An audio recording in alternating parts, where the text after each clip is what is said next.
I'm Margaret Brennan in Washington, and this week on Face the Nation, the consequences of the war in Iran are increasingly reverberating across the globe. The world's oil supply is under intensifying pressure as Iran threatens to blow up tankers in the Strait of Hormuz, and the U.S. strikes back at the heart of Iran's critical oil hub. President Trump is now asking U.S. allies to send warships to the region to help keep the strait open as Tehran doubles down on its blockade. We'll get the latest from Iran's Foreign Minister, Abbas Araghchi. Meanwhile, the pain from the oil supply shock is beginning to hit Americans at the gas pump. We'll ask President Trump's top economic advisor, Kevin Hassett, what the administration can do to lower energy prices. The top Democrat on the Intelligence Committee, Senator Mark Warner, and Texas Republican Congressman Dan Crenshaw will be here as well. Then, 3 violent attacks in the U.S. last week against the backdrop of global conflict. How safe are we in the homeland? We'll get analysis from our panel of experts. It's all just ahead on Face the Nation.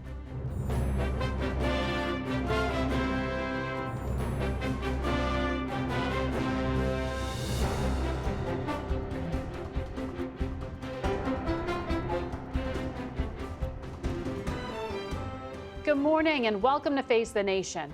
This morning, the Israel Defense Forces say they've launched a new wave of strikes in Iran, while Iranian state media says Iranian forces have fired back at Israeli and American targets.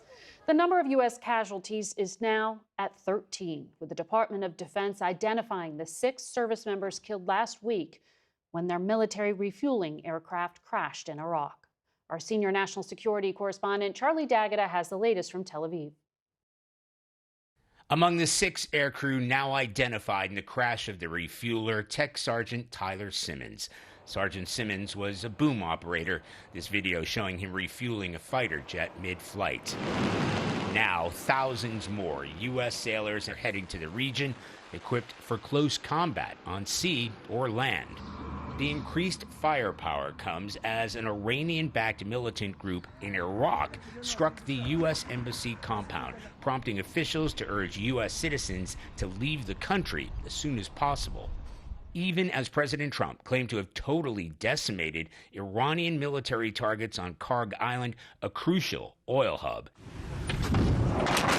Iran's grip on the Strait of Hormuz has crippled at least 16 oil tankers and other vessels, to the point where President Trump has even asked China to send warships. While his administration claims U.S. and Israeli forces have neutralized most of Iran's military. Yet in an act of defiance, Iran's president and other senior officials were seen on the streets, taking part in open-air rallies earlier this week. Here on the streets of Israel, there's been a sharp increase in the amount of rocket and missile attacks from Iran and its proxy Hezbollah in the past 24 hours. They've already begun cleanup of a strike here in Tel Aviv just this morning. Margaret? That's Charlie D'Agata in Tel Aviv. We turn now to the Foreign Minister of Iran, Abbas Araghchi. Good evening to you, sir. Well, good evening to you. Thank you for having me for the second time. Yes, and they are extraordinary times. Minister, President Trump said this weekend he is not ready to make a deal with Iran because the terms aren't good enough yet. His administration is saying this war could last another 3.5 weeks or so. Has Iran asked for a ceasefire?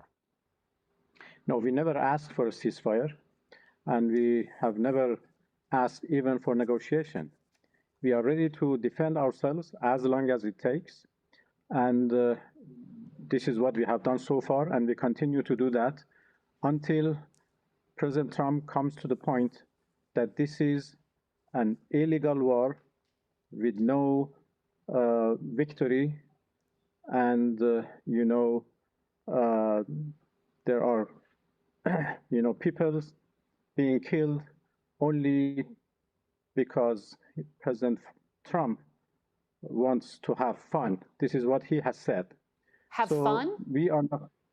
Yes, this is what he said, that they are sinking, ships and targeting different places because it is fun. And the Secretary of War has said that there is no no mercy. And this is actually a war crime. Even saying that is a war crime. So this is a war of choice by President Trump and the United States, and we are going to continue our self-defense. Well, that may be your position, but sir, this is a war of survival for your government. Minister, don't you have to negotiate and reach out either directly or through a third party? No, it's not a war of survival. We are stable and strong enough. We are only defending our people from this act of aggression, and we don't see any reason why we should talk with Americans, because we were talking with them when they decided to attack us, and that was for the second time. There is no good experience talking with Americans. We were talking, so why they decided to attack us? So what is good if we go back to talk once again? Well, I want to come back to that in just a moment. You're referring to the diplomacy with President Trump's son-in-law, Jared Kushner, and his envoy, Steve Witkoff. But just to continue on this, Iran is sending its drones and its missiles into your neighboring countries, American allies throughout the Gulf. Before the war, your government traded with them, you had relations with them. If your government survives this conflict, how do you go back to doing business with countries you're sending drones into and hitting civilian targets? Well, obviously, these are the countries who have given their soil to American forces to attack us. So what can we do? We just sit and watch that American forces are attacking us from their soil, and but your drones are going into civilian areas and hitting plants and hotels and civilians. No, this is not the fact. We are only targeting American assets, American installations, American military bases. Everything belongs to Americans. And this is a fact that they are using their soil. There are many examples. Just yesterday, they, attacked our islands using HIMARS artillery rockets, which are low-range, rockets, and they used the territory of UAE to attack us. A week ago, 3 F-15 jet fighters were shot down, apparently by a friendly fire in Kuwait, but nobody asked what they were doing in Kuwait. They were using Kuwait and airspace of a neighborly, a friendly country to attack us. So it is obvious we cannot just, remain, right. Well, so many of these countries are part of CENTCOM, but this is the point, is that it's going to hurt your country in the long term. But when we talk about the Strait of Hormuz, which is such an important transit point for global trade, you have said it is closed to Israel and it's closed to the United States. The Financial Times is reporting that European diplomats from France and Italy are talking to your government about trying to get safe passage for their ships. Are you open to restarting oil and gas vessels going through there? Well, we are open to countries who want to talk to us about the safe passage of their vessels. You are negotiating with France and Italy? Well, I cannot mention any country in particular, but we have been approached by a number of countries who wants to have a safe passage for their vessels, and this is up to our military to decide. And they have already decided to let a group of vessels belongs to different countries to pass in a safe and secure. So we provide them security to pass, because we have not closed this strait. They are not coming themselves because of the insecurity which is there because of the aggression by the U.S. I want to ask you again about the negotiations. Iran has declared it has 440 kilos or so of nuclear material. Where is that material now? Who has custody of it? Well, we have not declared. This is verified and declared by the agency. That's right. This is not a secret. This is not a secret, The agency have said in his many reports the exact amount of our enriched, nuclear material. Yes. So where is it now? Who has custody of it? So they are under the rubbles. Our nuclear facilities were attacked, and everything is under the rubbles. Of course, there is the possibility to retreat them, but under the supervision of the agency. If one day we come to the conclusion to do that, it would be under the supervision of the agency. But for the time being, we have no program, we have no plan to recover them from under the rubbles. Am I understanding you here? Because I know that you said 48 hours before the U.S. strikes happened, you had personally offered to President Trump's negotiators to take that 440 kilo amount of 60% enriched material and to dilute it. You said Iran was ready to give that material away. This was in the deal that was also presented to Vice President Vance by Oman. Today, is Iran still willing to let go of that enriched uranium? Well, that was one of the elements of a deal that we were negotiating with our, American interlocutors. That element dealt with the question of Iran's 60% enriched material. And I offered actually that we are ready to dilute those enriched material or downblend them, as they say, into lower percentage. So that was a big offer, a big concession, in order to prove that Iran has never wanted nuclear weapons and would never want them. Are you willing to give that up now? Well, there is nothing on the table right now. Everything depends on the future. If any time in the future we decide to enter into negotiation with the U.S. or other interlocutors, we may decide what to put on the table.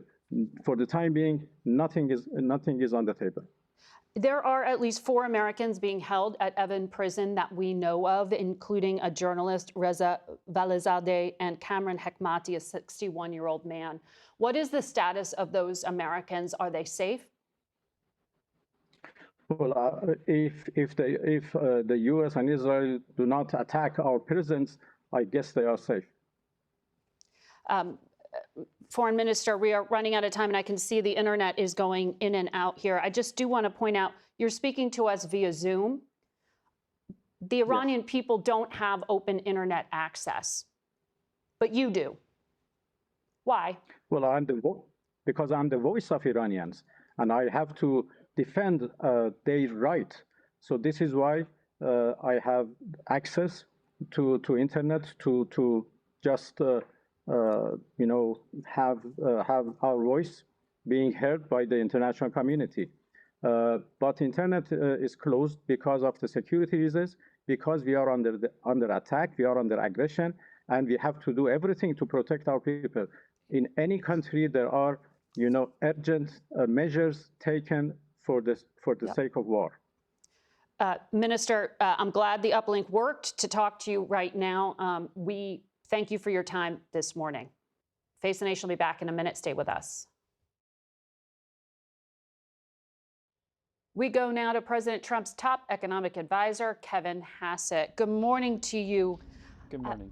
The IDF spokesperson said this morning that Israel's combat operations will go through the beginning of April. Is that also the U.S. timeline? And if so, how much will this conflict cost the economy if it goes on another 3.5 weeks?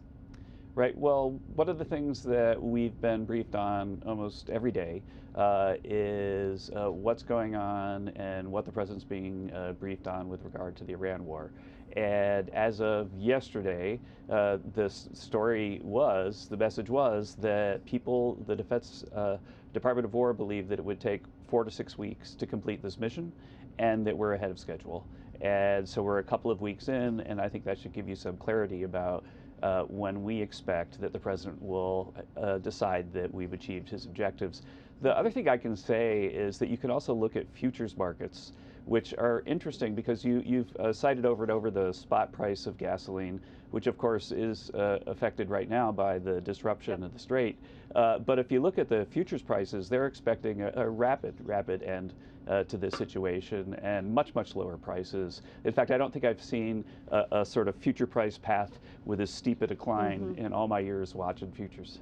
Well, we'll talk about the oil trade later on in the program as those markets prepare to open later today. But the International Energy Agency called this the largest supply disruption in the history of the global oil market. So I'm not sure how much past charts are a future indicator here, but the president is calling on other countries now to send ships to help protect the Strait of Hormuz. You just heard Iran's foreign minister saying Tehran has been approached by other countries about negotiating their way through the strait.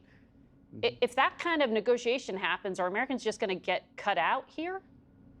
Well, first of all, you have to understand that America is not going to have its economy harmed by what the Iranians are doing. The bottom line is that in the 70s, we didn't produce much oil, but now we do. And so America's in a very strong position. They think that they're going to harm the U.S. economy and get President Trump to back down. There couldn't be anything that was a stupider thing to say, because the bottom line is that our economy has got all this momentum in the world, and we've got lots and lots of oil. We have lots of trading partners that are more on the hook from imported oil from these guys. And as we can see, it's completely unacceptable that a government that would, murder 40,000 of their people just a few months ago would be blackmailing countries to let stuff through. President Trump thinks that is unacceptable, and for the global economy, we need to fix it, and we're going to fix it fast. Okay. I mean, it is a global market, but I take your point. There is supply. Of course, there's refining. There's other interruptions to the ability to access oil and gas. But gas prices themselves are up more than 20% since this conflict has begun. Jet fuel prices are leading airlines to raise ticket prices quickly. That's not my opinion. That's the United Airlines CEO who just said that. The American Farm Bureau warned of supply chain shocks when we already have record high input prices. So can you give us some kind of projection here on how this will impact consumer prices and for how long?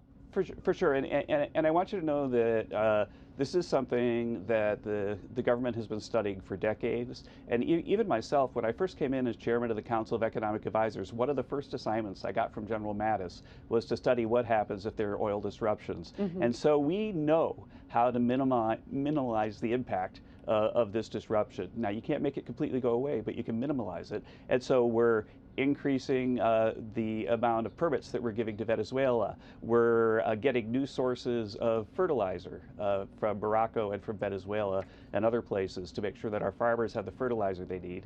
And we're even thinking ahead about the jet fuel problem, which is really mostly a problem for jet fuel coming from Asia. And we've been in discussions to make it easier for foreign ships to go from the Gulf of America over to the West Coast to make sure that we don't have a disruption from jet fuel as well. And so we are looking at every scenario, and we've got a plan for each scenario. Okay, are you going to trigger those things and make them operational, or are you just looking at them? And how do you prevent food prices from also going up? Right. Well, the big problem right now would be energy prices, and we're watching and monitoring closely. We're looking at things every day and seeing how quickly we progress. The bottom line is, again, that the reason why futures markets for oil are dropping down towards 60 and even below 50 in the long run is that we expect that if Iran stops being this disruptive terrorist force in the Middle East, that there'll be a boom in oil production and industrial production. But think about the harm that this evil government has done to their own people. Back in the 70s, but before the revolution, Iran was the 17th largest economy in the world. Now it's something like the 50th. No one's going to defend the regime's human rights record into on the this ground. program. But the point is that I wanted to just say that the countries around them, they also suffer from the risk of having them go nuts and attack them. And so we expect that the global economy is going to have a big positive shock as soon as this is over. And we're still being briefed that it would be 4 to 6 weeks from the beginning and that we're ahead of schedule. A big positive shock, 4 to 6 weeks. So this is a April 9th scenario you're talking about. You're going to see some kind of boost. The president will decide if they no longer have the capability of blackmailing us and harming our neighbors. And once he decides that, then he'll call an end to the war. That's a pretty broad definition. Well, we've destroyed their Navy, we've destroyed their Air Force, and so on. And so I think that we're well on the way. Well, tell me, how much is this war going to cost? Because I know the Pentagon briefed it's going to be about $11.3 billion. Do you need to ask Congress for more money to pay for what you're doing? I think right now we've got what we need. Whether we have to go back to Congress for more is something that I think that Russ Vought and OMB will look into. But the latest number, you said 11.3, the latest number I was briefed on was 12. And so it's consistent. So this is something that we've got the weapons that we've already got in place to do this. And so we're not necessarily going to need any kind of supplemental. More than that was spent in just the first week of the war. You know that. It was over $5 billion just in munitions. You're solid on the 12? 12 billion For 6 weeks of war? No, I'm sorry. The 12 billion was what I was briefed has been spent so far. Oh, gotcha. Kevin Hassett, thank you very much. We'll be right back with a lot more Face the Nation. We turn now to the Vice Chairman of the Intelligence Committee, Democratic Senator Mark Warner. He joins us this morning from Richmond, Virginia. Senator, a lot to ask you about in regard to Iran, but I want to start first on the homeland. We had several attacks, 2 being investigated as terror incidents here at home. Do we still have this, Senator? Okay, sorry. Glad he can still hear me. The incidents here at home, including one in Virginia at Old Dominion University, the gunman had served several years in prison for trying to support ISIS. He walked into an Army ROTC class and he shot the instructor dead. He injured 2 others. How does a convicted ISIS supporter do this right under the nose of law enforcement? Whose job was it to track him? Well, Margaret, I think the job was supposed to be the FBI. And unfortunately, under this FBI director, Kash Patel, he has fired many of the top counterterrorism folks, counterespionage folks, and he has taken, and I reported this many times, close to 1/3 of our FBI officers off doing counterterrorism or doing sex crimes and put them on immigration enforcement. I knew this was going to come back and bite us, and I believe while there may not be a direct relationship here, we know in all of the offices they've taken these FBI agents off their critical cases and put them on immigration enforcement. I think that was a mistake. I want to find out how this guy was able to still be on the loose. And we've got to get an investigation, but we've got to get an FBI that is back focused on protecting the homeland and preventing whether it be terrorist or espionage taking place. At this point, are you aware of any credible threats to the homeland? I have not been briefed in the last few days on an additional credible threat. But this, let's put it like this. These are the things you have to plan for if you are planning on going to war on a war of choice. This is a war of choice. And if you just go through quickly, the president said there were going to be 4 goals. Regime change, we've actually got a worse supreme leader than the previous one. And you heard the foreign minister, it doesn't sound like they're ready to move out. The uranium enrichment, it would take troops on the ground. Getting rid of the missiles, we've attributed some of those. But the crazy thing was that we didn't take the Ukrainian offer to go after, to use their drones, which are much cheaper. I need to talk to you about... finally, we've got the Strait of Hormuz closed. I got to go to a break, and I'm coming back to talk to you where I don't have to cut you off. Let me just go to this break now.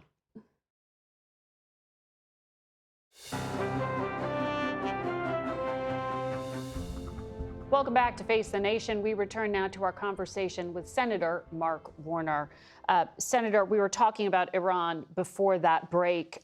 It was a year ago that the country's intelligence leaders sat before your committee and provided testimony at the Worldwide Threats Briefing. And at that point, the testimony was, quote, "We continue to assess Iran is not building a nuclear weapon, and that Khamenei has not reauthorized the nuclear weapons program he suspended in 2003. Clearly, Israel disagreed with that U.S. assessment, and they persuaded President Trump. Were those U.S. intelligence leaders wrong? No, they were not. There was no imminent threat to the United States, and I don't believe there was even an imminent threat to Israel from Iran. Over a period of time, particularly with the ballistic missile capability, Israel would be more under threat. The decision to go to war in this case was a choice by President Trump. And as I was racing through, I won't go through the whole list again, but it was regime change, get rid of the enriched uranium, get rid of their missiles, sink the Navy. I'm not sure we have reached successful conclusion on any of those four, particularly on the last point, the Navy. They're still, have hundreds and hundreds of these speedboats that they can plant mines in the Strait of Hormuz, which they've already partially mined. And now we're in this circumstance where he's going to decide, I guess when he feels it in his bones, I think was the quote the president used. And is that the criteria when we've got literally 13 service members killed? And I got a lot of those sailors on the Ford that are home ported in Norfolk, Virginia, and waiting for him to feel right in the bones. That doesn't seem to be the right criteria. Well, we will get an update from those intelligence leaders before your committee later this week. We'll be watching that closely. I want to specifically ask you, though, about what happened with this deadly strike on an elementary school in Manab, Iran. Our CBS reporting is that nearly 200 people were killed, likely the result of outdated intelligence that was used for the target coordinates, according to the preliminary assessment. Secretary Hassett said he has appointed an investigator from outside Central Command to do a full probe. From what you have been told, did the fatal error originate from within the intelligence community, or was this an issue with the military not vetting the intelligence they were given?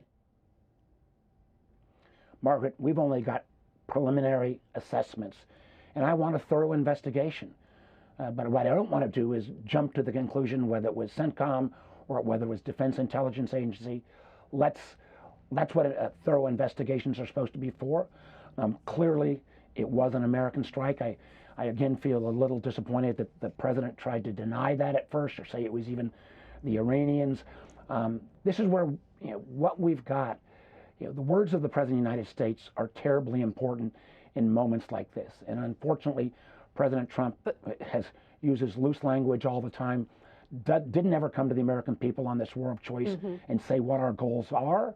And we still don't know, other than the four goals he outlined. I'm not sure we're going to accomplish, but he's going to then, whenever he decides, and where I disagree with my friend Kevin Hassett is, this is having a huge economic effect. In Virginia, 2 weeks ago, gas prices were $2.81. Today, they're about $3.45. I saw a farmer yesterday, his fertilizer costs have gone up 40%. No, and we'll continue to track that. Just to put a fine point on this, though, because this was a school full of children. If a mistake like this happens, are you confident in the rest of U.S. intelligence that is continuing to be used for targeting and to inform what is happening on the ground now and the more than 50,000 service people we have committed here? This is why we want the investigation. This school, though, was absolutely adjacent to an Iranian military base. That does not excuse what happened, but that's why, before I cast blame on whether it was the military or DIA, I want to get the facts. I think we'd all do a better job if we actually argued from facts rather than from suppositions.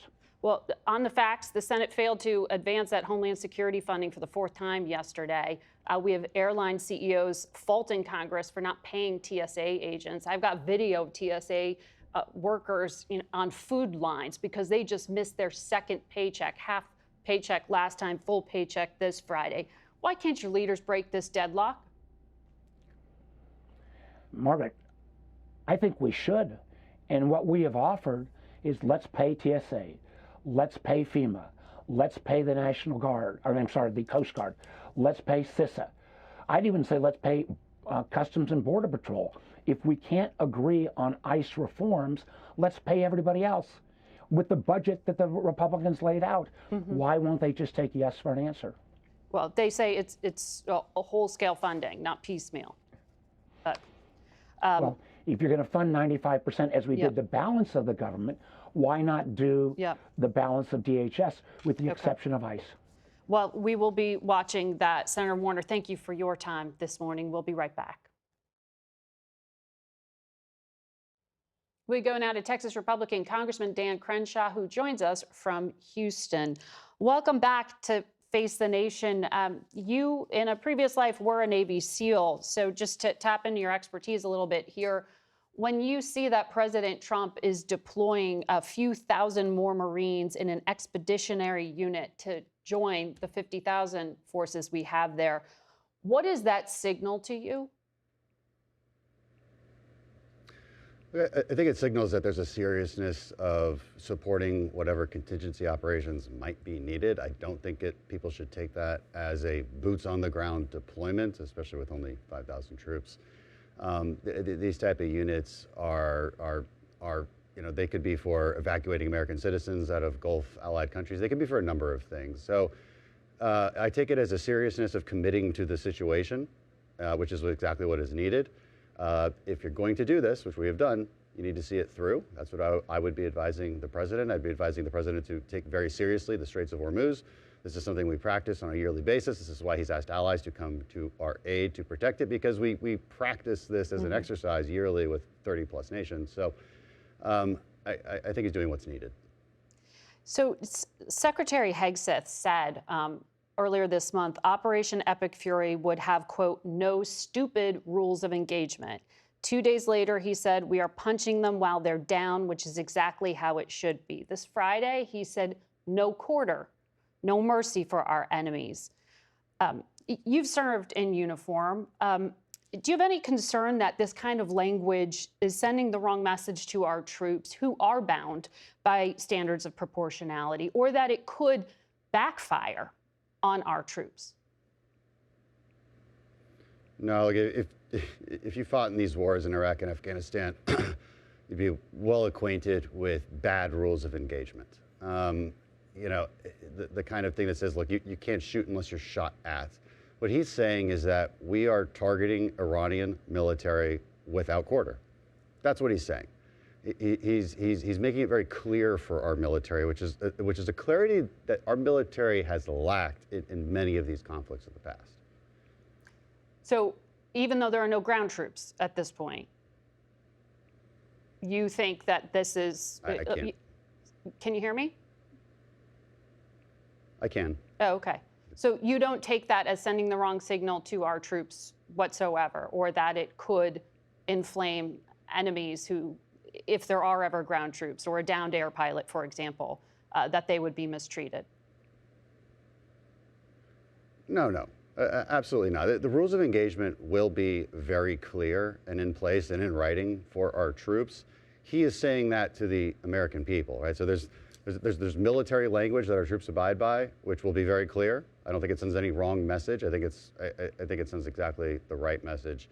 Again, my experience in the military, I know what that means. Okay. The last time you were with us, we spoke about you felt the need for moral clarity. That was a phrase you used for some within your own party, specifically around anti-Semitism in this country. I want to read for you a few things that some Republican lawmakers said this week. Andy Ogles of Tennessee said, America's a product of English Christian culture. Muslims don't belong in American society. Florida's Randy Fine said, we need more Islamophobia, not less. Fear of Islam is rational. And Senator Tommy Tuberville of Alabama posted a picture of the 9/11 attack next to the New York City mayor at dinner, breaking his fast at Ramadan with the phrase, the enemy is inside the gates. What do you think of this language, and should Republican leaders speak up about it? I still think it's fairly fringe. I mean, the truth of the matter is radical Islamism is bad, right? We've always known that. That should not be a controversial statement at all. But that's not what they said. There are plenty of peaceful Muslims who live among us. I realize that, but that's not a mainstream narrative by any stretch. I think trying to fight it internally probably gives it a lot more air than is necessary. We've seen that to be the case. As there's a Republican conflict ongoing right now over Israel and the anti-Semitism issues, and so one could make the argument that speaking out against it has only inflamed it. So look, I still think that's very fringe. I don't think that's certainly not the administration's position, and.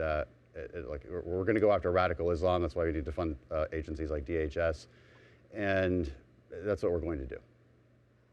You spoke about this culture of misinformation we're living in, and you pointed to that as one of the factors in your recent primary loss.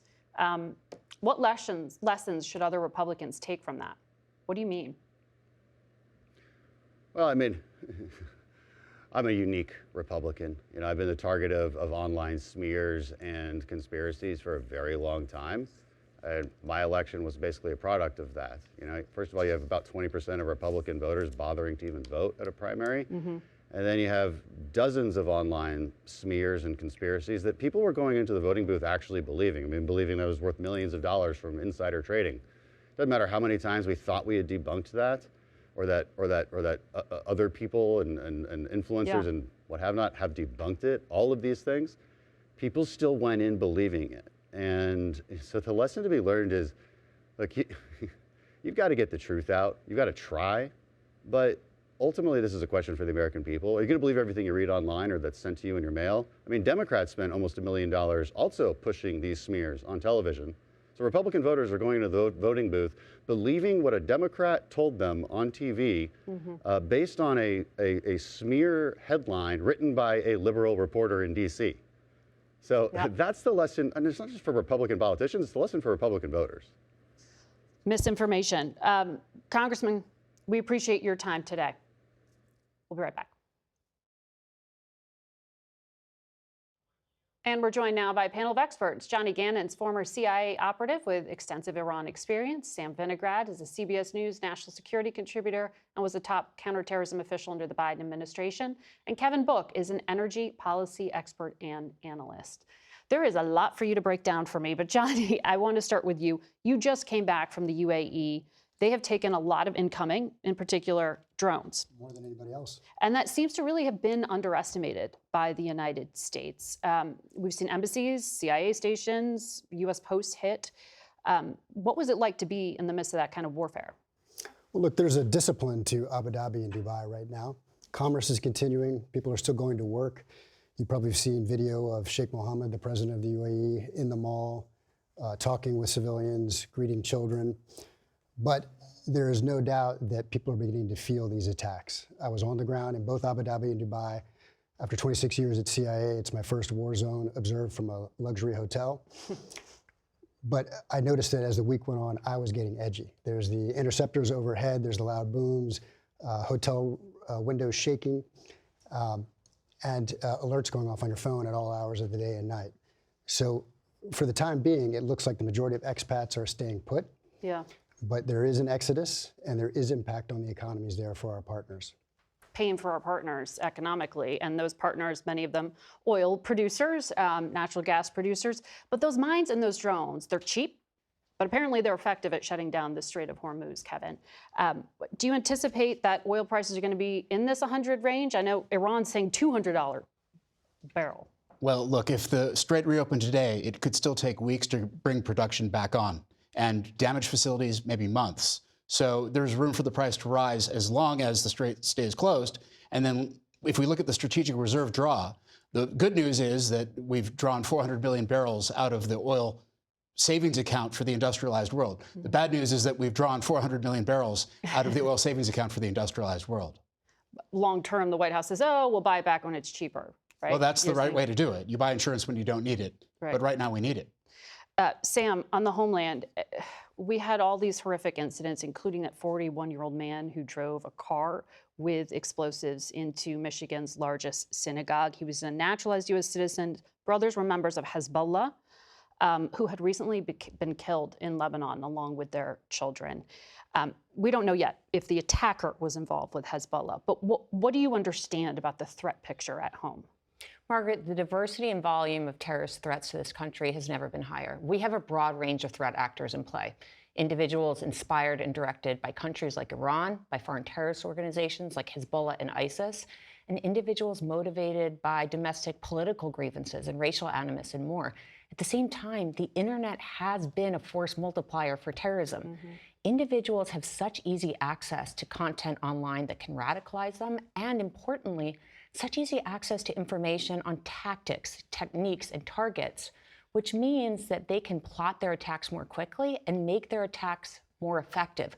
What that really means is we need a whole new model for counterterrorism in this country that includes law enforcement, but also includes members of the public. We'll be listening if there are any answers at this Worldwide Threats briefing later this week that Senator Warner will help oversee. Johnny, on what is happening, we already had the Gaza situation having raised the global threat picture. Now, around the world, Americans are being warned to be very careful.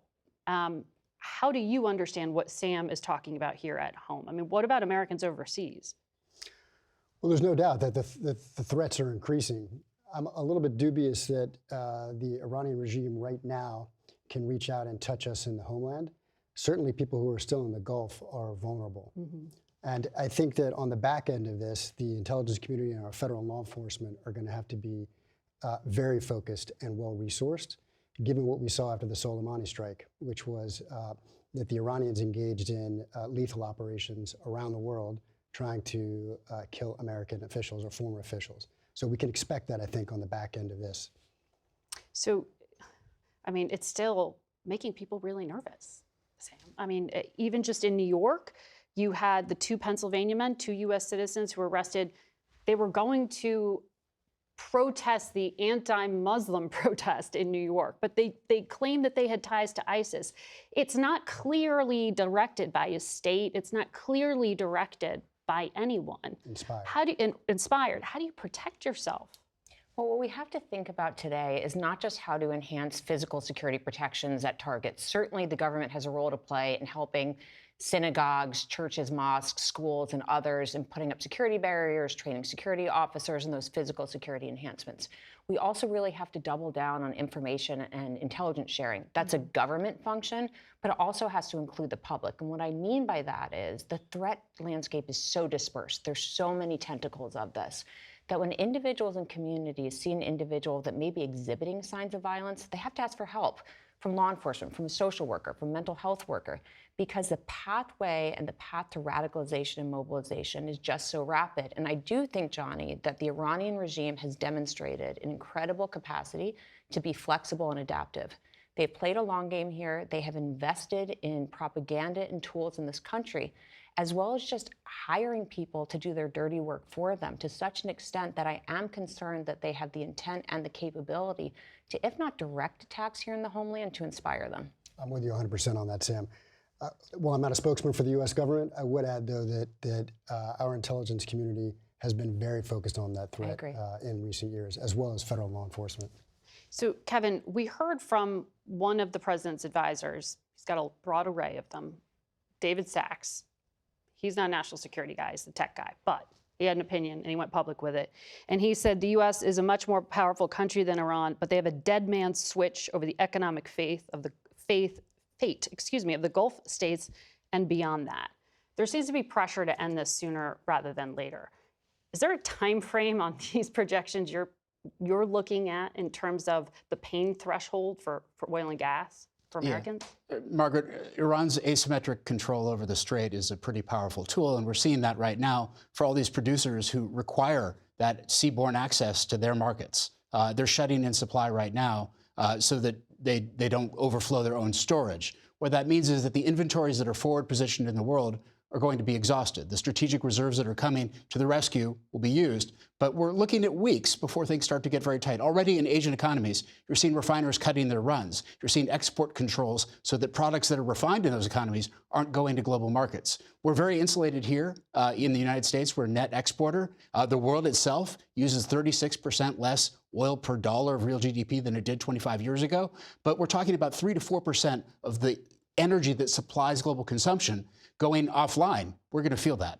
Was there any justification to make up for the fact that America is helping put money in Vladimir Putin's pocket by lifting these Russia sanctions? Is that going to make a dent in the oil price? I think one way to think about it, Margaret, is that both the strategic reserve draw and the Russia sanctions relief are tools that are available to the U.S. government right now. The price might be higher without them. But we can't quantify it, really. It's hard to prove a negative. But is it just to show they're doing something?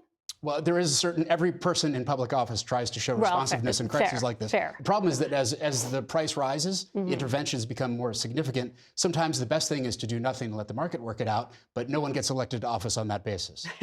Fair point. Johnny, the U.S. intel assessments say Iran's government is not at risk of collapsing. You've been thinking about Iran for a while. What do you think of this new supreme leader, who we haven't seen out in public? Well, Mojtaba Khamenei is clearly not a charming public face. What he is a systems operator.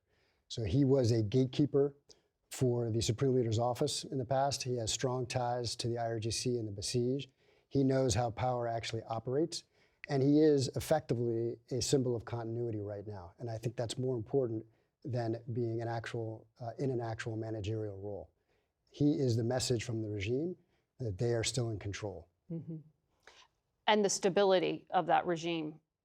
The stability of the regime and the command and control over the asymmetric capabilities that Iran has, to include, for example, proxies that may seek to do Americans harm, sleeper cells in the United States, and more. So as we do think about the new Supreme Leader, I'm thinking about, from a homeland perspective, whether that individual has a command and control over the tools that could, in fact, harm Americans, Margaret.